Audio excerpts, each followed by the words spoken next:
Audio is a medium that allows telling stories in an impactful, intimate way. Today, you meet the creators behind 4 of Hong Kong's most popular podcasts in a unique panel about podcasting as an alternative approach to storytelling. How do these podcasters approach their subjects? How do they tackle sensitive topics like mental health, resilience, and belonging as they are setting out to make a positive impact on their audience in Hong Kong and beyond? What are the hurdles and setbacks? What are the unexpected rewards?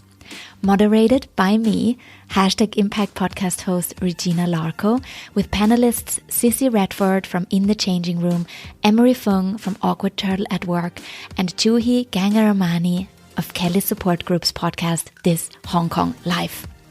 A special thanks to Catherine Platt and her brilliant team at the Hong Kong International Literary Festival for inviting us. Thanks to Asia Society Hong Kong Centre for hosting us, and to Rachel Smith of Hong Kong Stories podcast for all the support on the day off, and all the people in the audience that were brilliant. As always, you find all the links and show notes over at #impact.com/listen. This live podcast was recorded at Hong Kong International Literary Festival in November 2021. Enjoy. Well, we are so thrilled, and I speak for all of us here, I think, that you allow us to speak about something we're so passionate about for the next hour, and we love to hear your voices as well. So whatever questions are in your head coming up as you listen to our conversations, we really want to hear your voices too. So please don't be shy. But first of all, let me introduce our rock star panel. These podcasters are putting their voices out there, making a massive impact with their shows. To my left here, Cissy Radford.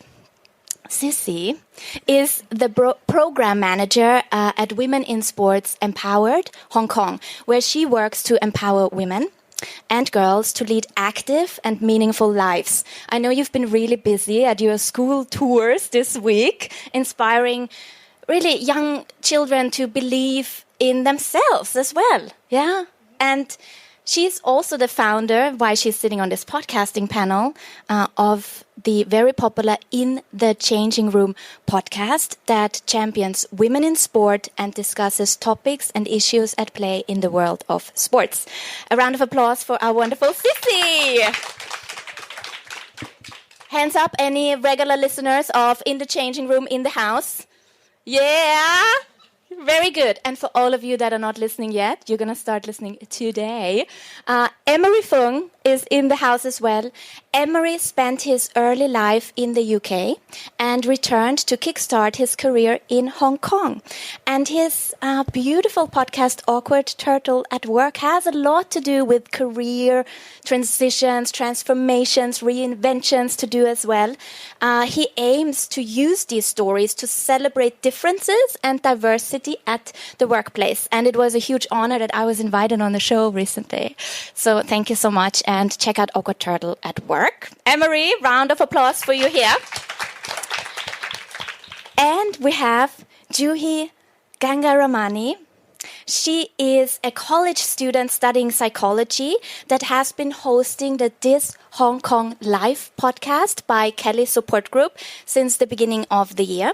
She is passionate about mental health and specifically within youth, and she strives to foster a sense of community and support to reduce stigma. Juhi, I'm such a huge fan of your show. It's such an honor to have you here on stage with us today. Applause for Juhi. So, all of you here in the audience today are, for sure, either passionate readers, passionate podcast listeners, aspiring podcasters. Anyone here in the audience who is not familiar with podcasting at all? Like, who has listened to a podcast within the last, week? Yeah, a lot of podcast listeners here. Do we have fellow podcasters in the room that are looking to launch a podcast or about to launch a podcast? Yeah, we have a few. Yay! And maybe by the end of today, there might be a few more that want to launch a podcast, because we will share about what we get out of podcasting. And that actually brings me to Cissy, because what you shared with me beforehand was that you said, since you started your podcast, that your approach to storytelling has changed. Can you let us know in what way? Yeah, sure. Well, thank you so much, Regina, and thank you everybody that's here. I'm super excited. Yeah, my podcast is only 18 months old, but in that time, it has really changed in terms of the format of it. And I think that's because I went into podcasting with quite a strict rubric of what I wanted other people to give me. And I think I had quite a clear idea of what I wanted people to hear, and what I wanted the outcome of the podcast to be. And I guess over time, I've just kind of let go of that more. And rather than beforehand giving people quite almost like a script of, we're going to talk about this, then we're going to talk about this, and then you're going to tell me this. And that's going to be our episode. Now I'm just like, let's just turn up and let's just see. And the last episode I recorded, we barely even talked about sport. So it's really evolved and it's changed. And I guess I've just taken, I guess, the control off of my episodes a bit, and I've kind of just put the power to the guest, which is what I should have done from day one, but I didn't. And so I guess I'm just a little bit less of a control freak now. But I'm not at all. I think one thing that came up in our pre-talk was that when we started our podcast, we all wanted it to be perfect. Right, yeah. So I think as you go along in that creation process, you let go of that quite fast. But what is also, you mentioned now around 1.5 years ago, you started the podcast. So that was around when the pandemic hit. Yeah, it was peak pandemic. Yeah. Peak pandemic. And what we maybe have to point out is that all of us are doing interview podcasts. So we are speaking to other people, sharing their stories. Of course, there are many other formats of podcasting that you can explore. All of you that haven't explored all that is out there in podcasting, with audio dramas, of course, news broadcasts. There's just so much out there. We are focusing on interviews and conversations, and so does Emery. And your kind of like starting point for your interview show was also during the pandemic, when maybe there was a bit more breathing space for you to even get started. How was that for you starting out? Yeah, definitely. I think COVID pushed a lot of people to, I guess, really pursue what they want to do. When normally we don't have the time to, you spend time commuting, and we will save a lot of time from that. So it was really good. It was a good outlet as well, I think, during COVID, for us to pursue what we want to do. And then that actually led me to a lot of things that I do now as well from the podcast, which I'm sure we'll get into in a bit as well. How was your first recording? Like the very first recording? Who was that? The first recording, we think. The very first recording was actually a friend that I did first. I thought I'll start off with the easier one. Even any mistake, I can always go back to it. But I mean, for me, because my day job is in recruitment, so I'm very used to interviewing people. I'm very used to doing one-on-one conversations. That was, I guess, the entire podcast. That was the easier part that I can do. But in terms of the editing, the technicality, that was definitely very hard to understand as well. Juhi, your podcast is very special. Can I get a little bit personal here now? Because I had your executive director of KELY support group, that is Sky Sue, on #Impact podcast a few years ago. And while we were doing the podcast and after we finished the recording, Sky is such a talented storyteller as well. And we started talking, and she said, it would be really great if we could have our own podcast for KELY support group. And I said, of course you should. Of course you should have your own podcast. And this little idea turned into a few episodes that I then reserved for KELY support group on #Impact on season 4, where they got to, I guess, experiment a little bit as a host. So I just gave them the airtime and they did their recordings. And then you actually took the step to launch your own show. Again, it was during that time when the pandemic didn't allow you to meet all the young people that you were supporting in person anymore. And that made me just so proud. I'm just so happy that you went through with it. And what I also love about that podcast, This Hong Kong Life, is that Sky started out as the host, interviewing young people like you, Juhi. You were a guest on the show. But then Sky actually stepped away from the mic and said, we're going to give the mic to our young people, and they're going to run the show. And that's where you came in as the host of the show.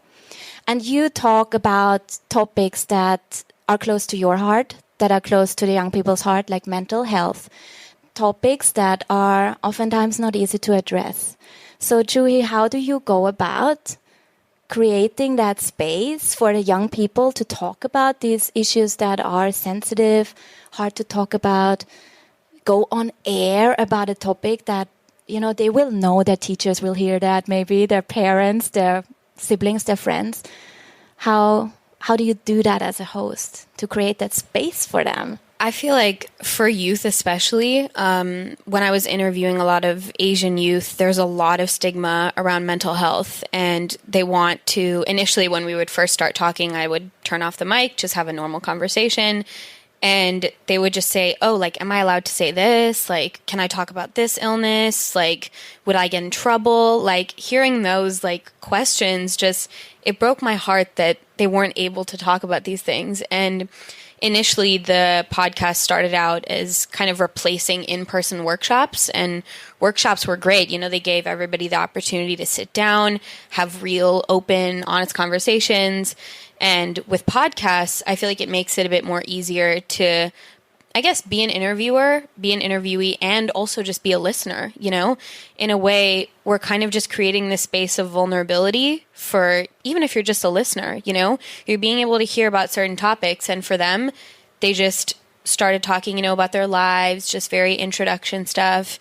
And when it came time to, you know, ask questions about mental health and our society, this is where they started feeling a bit more comfortable, because they were like, other kids out there are listening.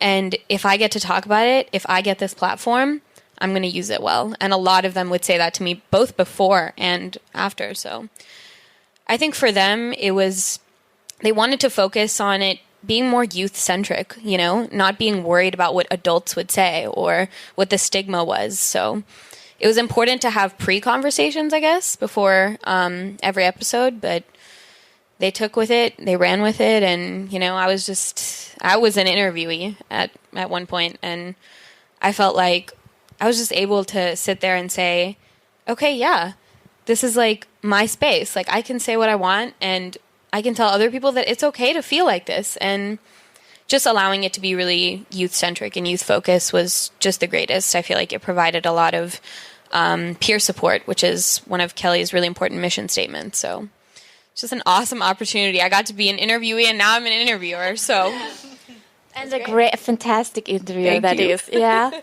love listening to it. Yeah, so this space, podcasting, it really is. I think that's, as a podcaster, now I'm speaking from my experience, when you're starting out, you think you're starting a podcast, and it's about learning how to edit an audio file, and, oh, that's difficult, right? How am I going to do that? And what you don't realize is that there is this label of this is a podcast, but it is actually so much more than that. And I think the moment I realized that, oh my God, I'm getting goosebumps just being moved by my own story here now. But the moment that it hit me was actually when the first stranger reached out, because when we're starting a podcast, you know, grandma is listening, ma is listening, my husband always listening. Yeah. So the first stranger that reaches out and says, I'm listening to your show and it had an impact on me, is like, wow, this is amazing. And I remember you sharing this in one of our masterminds, actually, Cissy. So I put it down here because I want to relive that moment, you know. There is this special quality of audio podcasting that it creates this intimacy, this connection you as the interviewer have with your guest. But then there is this person in the room that is listening later on for many years even, and then coming back to you saying, I listened to this and it helped me. So how was that moment? Where is that person? She's in England somewhere. I don't know. It was crazy. Because I've had a few like loose connections from Hong Kong say, oh, you have the podcast, don't you? And that was really special. But I sort of knew of them, or I was one person away from them. But then one day I got this message from this girl called Steph in England. And she just said, I want to thank you for keeping me company on my dog walks through lockdown, because your podcast has been my company. And she said, I put in my WhatsApp group. So she works in football in England, and she'd put in a WhatsApp group that she was looking for podcasts. And then my other friend, Sarah, had said, check this one out. And so she was listening, and then Steph messaged me, and now we're friends. It's crazy. But yeah, I mean, it feels quite surreal, I suppose, and feels a little bit strange, but obviously lovely as well. And it's great. Yeah, and then you check those download numbers. And then I'm like, where? And that's also the thing that I think I misunderstood about podcasting at first, especially because there's a lot of talk in general in our society about making it to top and getting like the top downloaded and that, and you reach that goal. Hashtag Impact is still a very niche podcast. Yeah, top 5%, but we don't have thousands of downloads for each episode. We don't.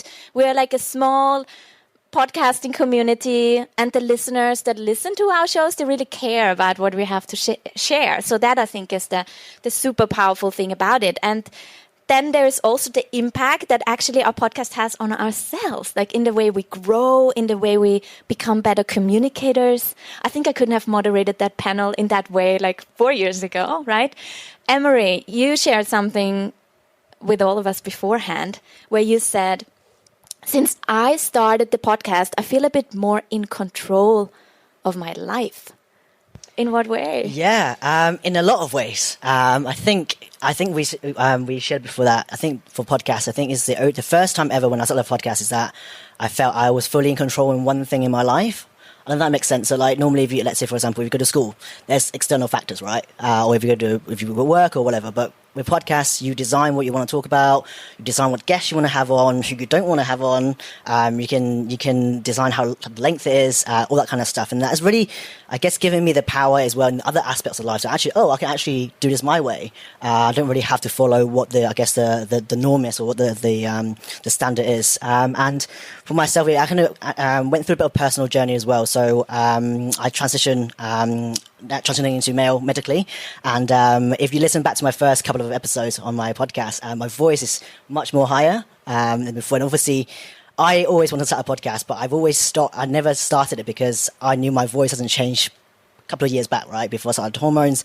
So as soon as I had my hormones and all that kind of stuff, I started recording podcasts. And then since then, it's taking me to meet a lot more people. It's really broadened my horizons, listen to more stories, and I made friends with some of my guests as well. So it's been a really, really cool journey.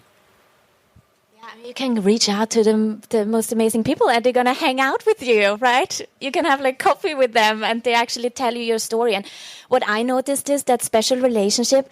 And we have another former guest in the audience, Juhi, is a podcast guest on Hashtag Impact, is that you are there with them. And I think, don't we all want someone just to turn all notifications off and just listen, like just pay attention and care for what we have to share? I guess that's what I feel is that special magic about podcasting when you're doing like interview style formats. But I'm sure you have maybe some other hidden rewards that you experienced when you got into podcasting. What is something that surprised you, Juhi, what you maybe didn't anticipate about what the podcasting journey would bring you, what you would say now is like a reward for you? I think, like, touching on what Emery said, just having some sort of control over what I have to say, like, being able to have that, like, it made me feel so validated. Like, I was in control of what I could say. And that was as an interviewee, but as an interviewer, hearing other kids' stories, hearing their resilience, like, I was validated. Like, going back to my own life, thinking about the things that I've gone through, like trauma, mental health issues, like, hearing all their stories and how they were going through it, like, it was so validating, and I wasn't expecting that. I thought, I'm just going to ask them a few questions. I don't want to make them so stressed. Like, let's just see how it goes. And at the end of it, I was kind of in tears sometimes. And you're sitting there and you're listening to other kids and you're like, wow, maybe they have a better handle on their life than I do, but they're getting through it. And it's helping me in my own life to look back at things that I'm doing. And I never expected that. Like, just being able to look back at my own life and know how I can start taking control on that, like, it's the best feeling, honestly. Yeah, and we're all nodding here. Yeah, for our listeners that are listening to the recording. Yeah. Nod. Let's hope the audio recording is it still working there? Yeah. Yeah, this I can so relate. Yeah. There's something so validating about you hear someone else's story and you find yourself in it, even though you don't share the exact same experience. But there's something, I think there's not a single, I can honestly say there's not because I'm a very heavy podcast listener as well. I think a lot of podcasters, they get into it like that. They first listen to a lot of podcasts and then they feel, it would be nice if I could do that too, right? So there's not a single episode that I listen to where I don't feel I got something out of it. Yeah. And that sense of belonging, I want to bring up that word, like that you can connect with someone even if it's a total stranger, is very magical. Have you felt that as well with your podcast when it comes to community building and belonging? Because you are so active in the sports space here in Hong Kong as well. Let's bring that up. You have your big bag. You're going to a match, football. The football bag is packed. How has the podcast contributed to what you maybe do with women in sports, with WISE? Mm-hmm. Women in Sports Empowered, right? Yeah. I mean, that's one of the things I've learned, I think, is that the women's sports community in Hong Kong is a very strong community, and it's quite close-knit, and that's really worked in my favour doing this podcast, because once I interviewed one person, suddenly I had 4 other people to interview, and it was just door after door after door opening. So I've been very lucky. But I suppose it's taught me, I think when I started, I thought women's sports community, it was all just these women that play sports, but as I say, the podcast has evolved, and so has my topic, and so I've moved into just, I suppose, issues and themes and conversation topics that are broader.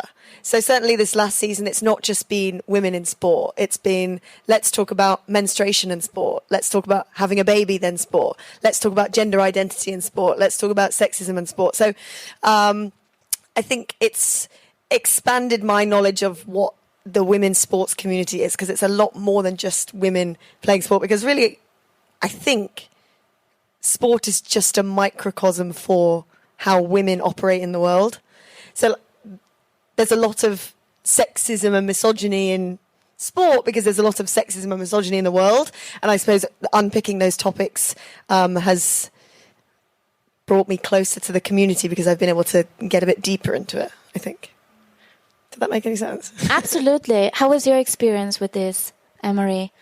It's definitely given me a reason to tap at people who I've always followed on Instagram, have a reason to talk to them, have a reason to ask them questions about how they got to where they are. So it's you learn so much each episode. I think you guys probably find the same as well. You just learn little things as well from your guest, from speaking to them, listening to their stories.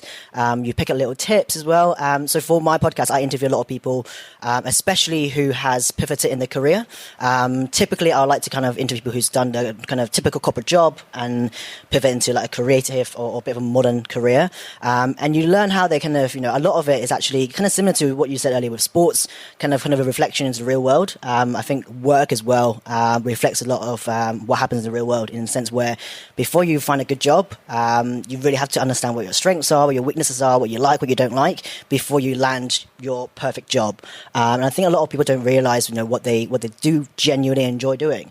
So then you kind of listen to stories where people kind of realize, through this period, when they were kind of, I guess, in a sense, soul searching, seeing what fits them.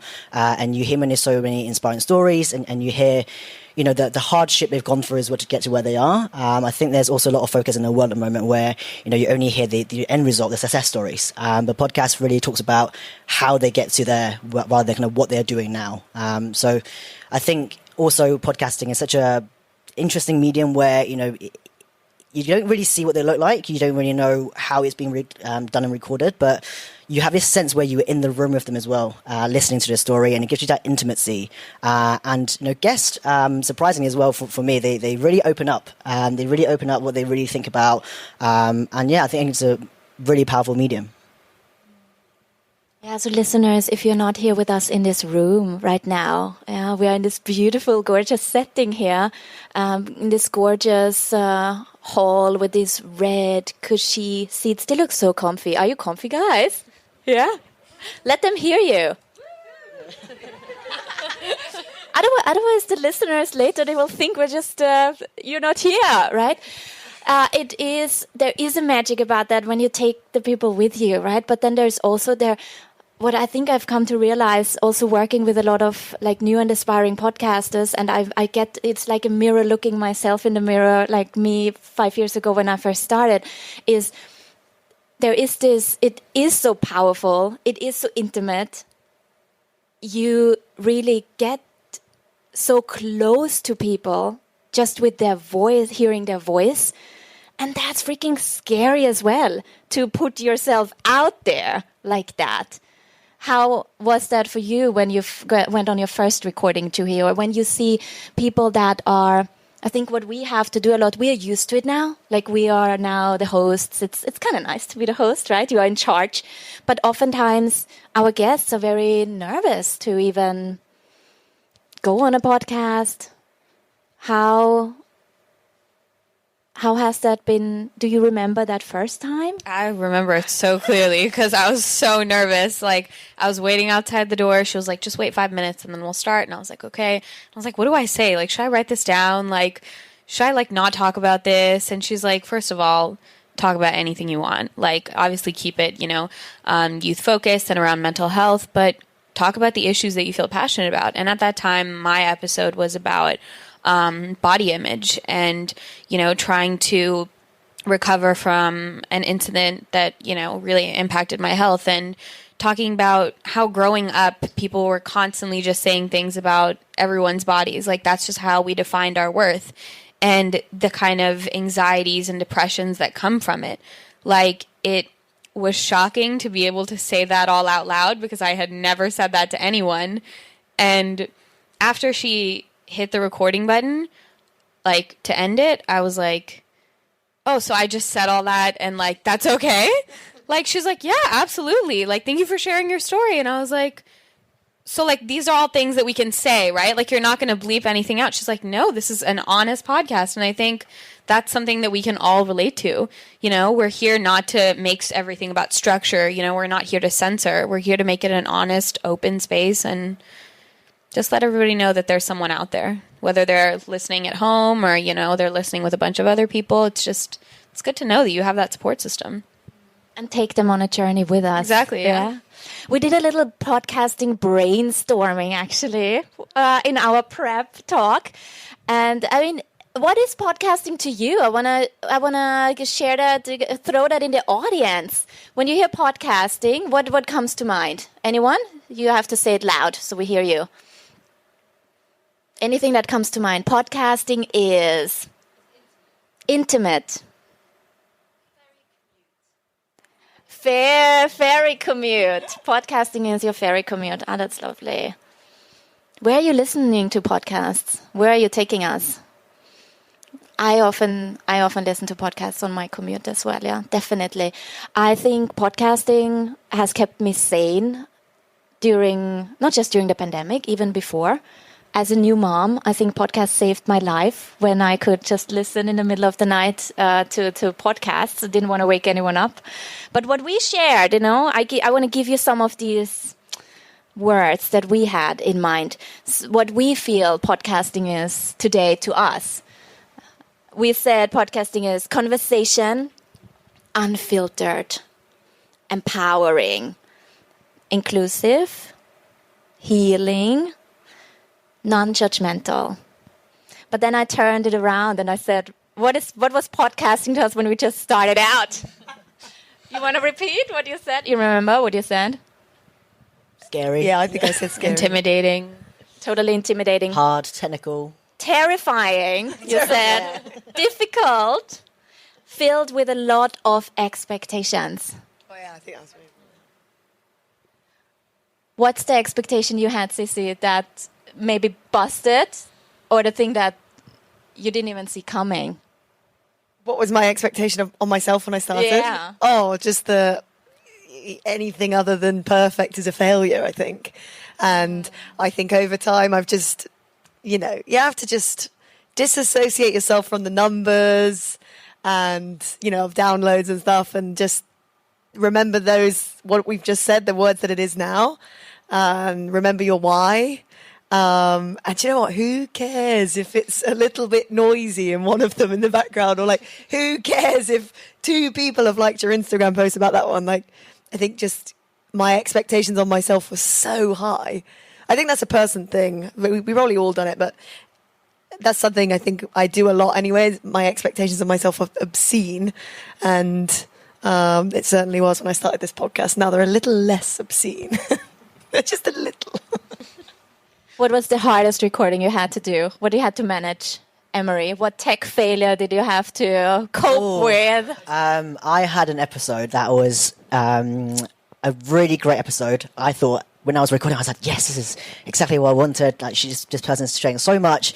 And that episode was recorded outside, just in a random coffee shop in a cafe. I actually chose somewhere I knew it was going to be very, very quiet. But it turns out, typical Hong Kong, there was just a lot of construction going on in the background as we just hit record. So throughout, the construction started halfway through. So I was thinking, this is perfect, this is great. And then halfway through, all I can think about is, oh my God, what am I going to do now? Like, half of the recording is ruined.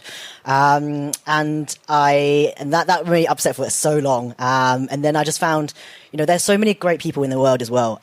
What I found since doing podcasting is that I just joined some Facebook group, and I said what the problem was, and then there was just bunch of people asking me, oh, have you tried this software? Have you tried this? Have you tried that? And then I sent it to some guy, and then he cleaned out the voice, the background noise for me.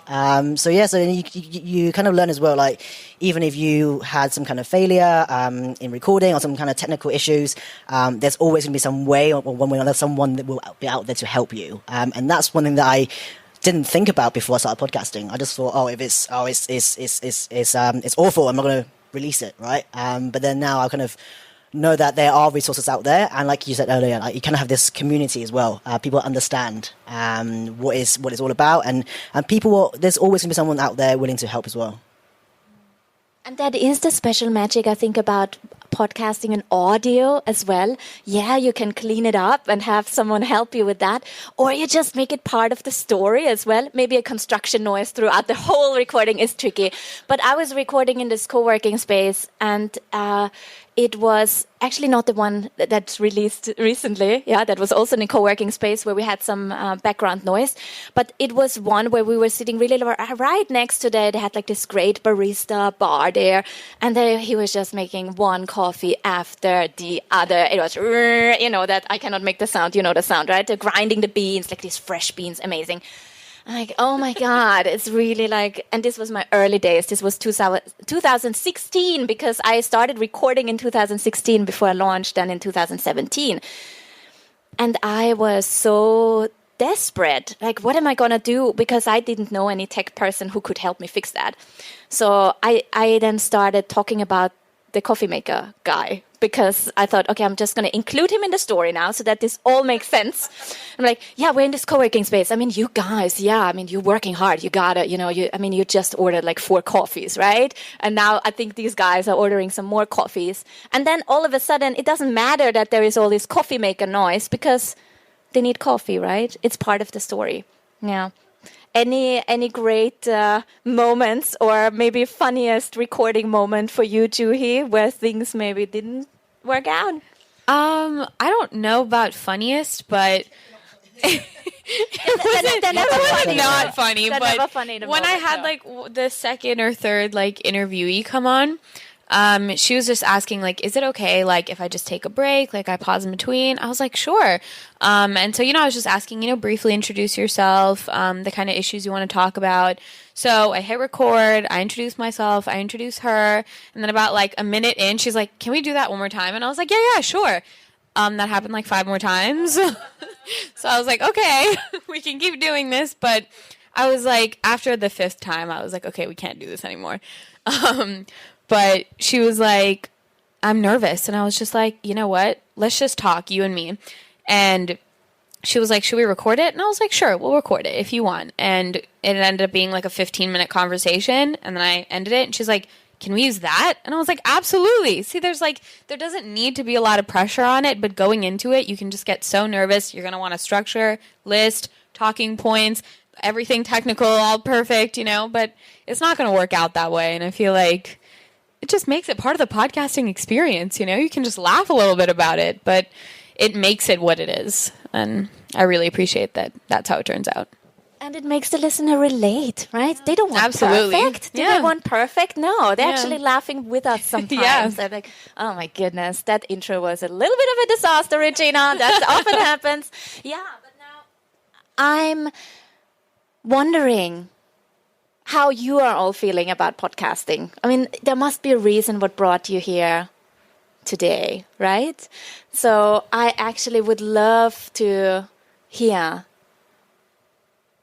if you have any burning questions about podcasting that we can help you answer today, because we really want to set you up here for success. If you've been thinking and wondering about starting a podcast, here you have the experts. They're going to tell you all about it. Experts, quote unquote, experts. Yeah, we are all experts in this. We're doing it, right? And we're making it up along the way as well. I think it's a work in progress. Our podcasts are, we are, our lives are, of course. So I'm going to hand this to you. Yes, we have Rachel coming with the microphone. Oh, yeah, I it don't works. have to turn Amazing. it on. I'm good. Who is putting up their hand there? I've lost myself. Hey, thank you. Great stuff, guys. Question. We're here at the Literary Festival. So why do you choose audio as a medium? I mean, how did you end up podcasting? You could have chosen to start writing blogs or articles in the newspaper or, anything else. How did you arrive at podcasting? Why audio? We have so much to share about this. Who wants to go first? I'm in love with audio, and I'm going to leave it at that, and I'm going to hand over, because when I get started about why I'm podcasting, you're not going to get me off that stage for the next 2 hours. So, Cissy, why is this medium attractive to you? I think it's probably going to be quite similar, but I've been a big podcast fan for a long, long time, big radio fan for a long time, and really wanted to have conversations about topics about women and sport and hear other people's stories. And I think it's super powerful, right? I actually was telling this story yesterday at a school visit. I had one guest, and until I listened back, I didn't realize that actually her voice cracks quite a lot when she's telling one particular story. And stupid me didn't even realize at the time, but there's something super raw and emotional about podcasting. I have thought actually about doing video stuff. I don't know if you guys have as well, but I have thought about starting video. But for me, it had to be a sound. The stories had to be a sound for me, just because I love podcasts and I wanted it to be quite authentic in that way.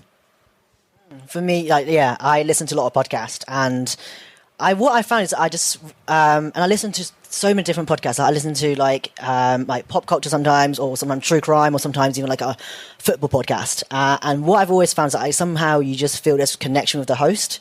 Yeah. And I never met them as well. They're not in Hong Kong and don't know actually their full name. I have no idea who they are. But you just feel this connection with them. And I really like that part. And I honestly thought podcast was one of the easier kind of medium, right? You buy a microphone and then you just talk into it, right?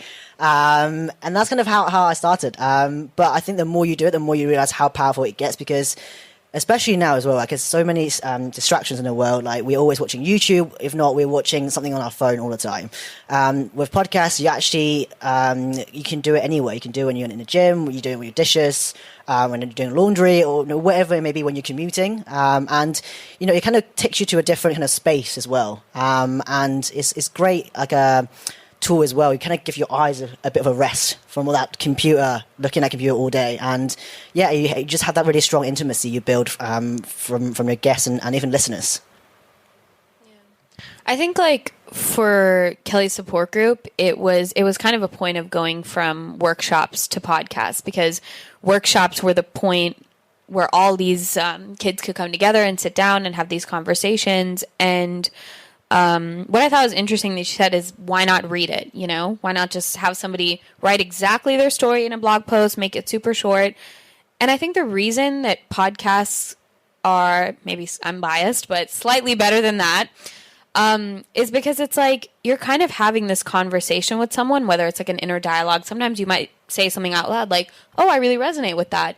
It takes you to a different place that I feel like allows you to be a bit more vulnerable, both as a listener, and sometimes you can even communicate with an interviewer. You know, you might have questions for them, but I feel like it's the point of allowing someone to have this really important conversation with themselves. And us as interviewers can sometimes prompt these questions to just help them grow, you know, move forward in life.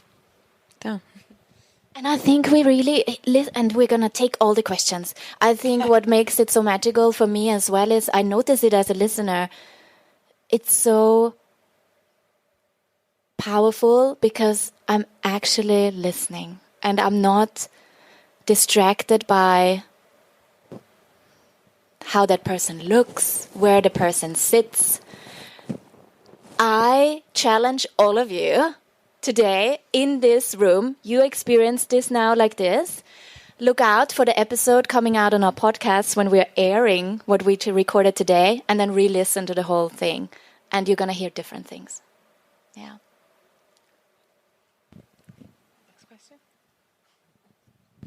Thanks very much.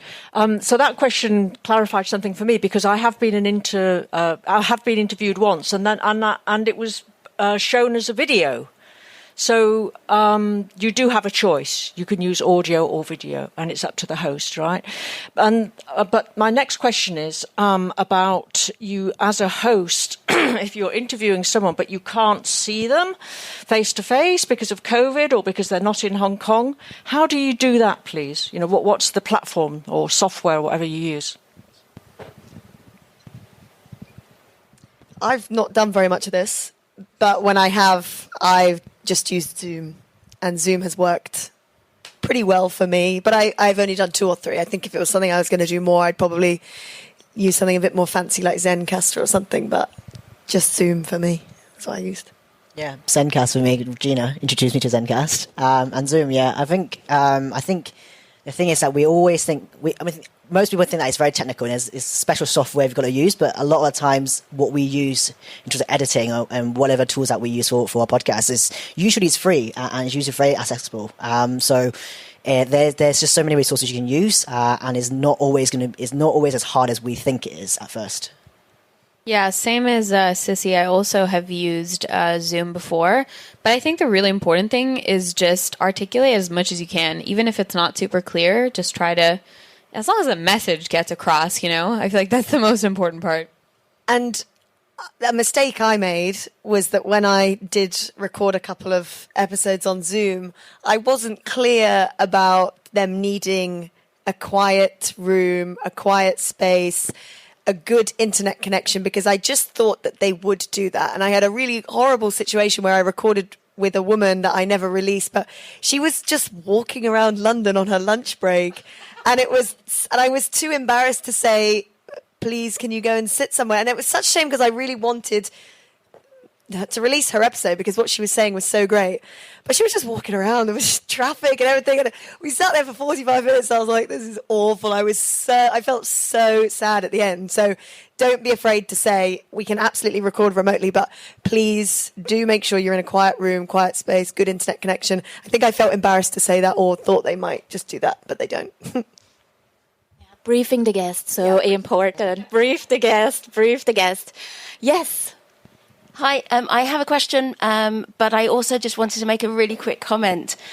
Regina, as a host, you are the warmest and you make such a safe environment. And I had that example when I was being interviewed and I'd got all my stories and all of the facts, everything prepared and rehearsed. And then when Regina opened and said, just tell me about yourself, who are you? And I froze for like it felt like 30 minutes. It was such a long time, and I couldn't actually say who I was. So it happens, but you made it such a really safe space to share. So I did want to put that out there. Yeah, really Thank amazing. you. And you can't tell. The editing is so skillful. You can't tell that there was a gap. My question as an aspiring podcaster is, there's a massive amount of investment that goes into each episode. I know there's a lot of, briefing the guests, and I know that, you do a lot around your podcast as well, whether it's, bringing the communities together, building communities through other means as well. But how much time would you say you invest in each episode? Honestly, hours. I suppose from the initial conversation with somebody, then finding a time to sit and record, then going away. My editing times got shorter at the start, so long, because I used to faff around with editing so much. Now I'm a bit less of a faffer. But for me, it's the most time-consuming thing is sort of promoting the episode or trying to get the episode out there. I would say collectively, one episode, 5 hours, 4 or 5 hours, maybe, with everything involved, from initial meet to last Instagram post, maybe 4 or 5 hours. Yeah, it definitely gets shorter the more you do. At the beginning, I was very conscious of cutting out all the ums or the and, like every little filler words. But then now I'm like, oh, well, it is conversation, so it is natural to have those in it. So now I stop kind of get to hang up on those little details. And at first as well, I thought, to have a podcast, you've got to have, it has to be a video form as well. You had to be on YouTube, you had to do it on Instagram, you've got to do all this stuff. So what I've noticed is that you just got to choose the platforms you can do and that you have the time to do it. Because I think the more you add on to yourself to do it, and if you don't actually have that time in your life to do those things, then you end up hating doing it. And then it's just not going to be good quality. So what I've now done is just choose 2 platforms and stick to it until I've mastered it. I'm not going to expand anything else around the podcasting stuff. I think Cissy was right. It might take around 4 or 5 hours. But for me, how I would kind of do it is I would say, let's have a 10-minute conversation, which would then turn into an hour. And then it'd be like 20 minutes of recording. So it would just be a really long process, but I feel like initially when you first talk to someone, you might want to record it depending on how well you know them. But if you don't know them, maybe just take that time in the beginning just to get an understanding of how they talk, what their patterns are, what they feel like sharing, what they don't feel like sharing, any topics or questions that, they might want to be asked themselves. So I feel like it's important before you do any kind of interview with someone just to think about questions for just a pre-conversation, just like how we had, the 4 of us. So, yeah. Hi, thank you so much for today. This is really fun. So I've been on the other end where I've been a guest and absolutely petrified and froze. But what I wanted to ask was for introverted people who are aspiring to get a voice out there, but, caught up in the kind of, oh my God, I don't want to be the focus and have the attention on. And also mildly control freak, like Cissy was saying. How did you overcome that initial kind of inhibition?